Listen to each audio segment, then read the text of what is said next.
L'ambiance est sereine. Le lieu respire la spiritualité et l'amour. Vous êtes devant la maison de Dana. Dana veut dire le don en sanskrit. Inaugurée ce week-end à Weiterswiller, c'est la première chapelle bouddhiste en Alsace.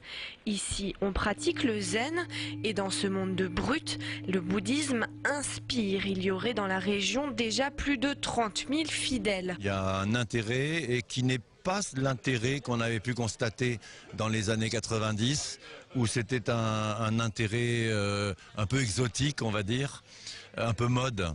Là maintenant l'effet mode est passé et ce que les gens recherchent, c'est quelque chose de beaucoup plus profond, une étude beaucoup plus profonde, à la fois une pratique plus profonde. L'aspect folklorique, exotique est passé et maintenant on commence à voir vraiment des gens qui étudient le bouddhisme d'une façon extrêmement sérieuse et qui le pratiquent bien sûr.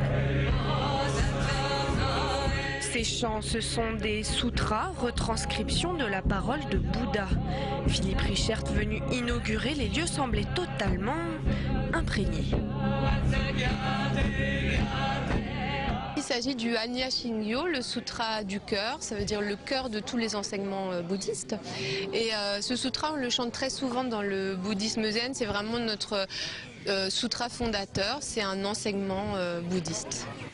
Tong, crâne rasé, kimono, méditation transcendantale. La zen attitude est sacrée chez les plus mordus. Pour les non-initiés, ce rituel peut faire cliché. Pourtant, ce serait très simple d'accès. Olivier a 22 ans de pratique. C'est comme dire, comme si vous me demandiez, mais quel est le plaisir de faire du ski ou à quelqu'un qui ne sait pas vraiment ce que c'est de la neige, par exemple. C'est un tout petit peu compliqué. Il suffit de se lancer, on n'est pas très bon au début, on fait, hein, d'accord.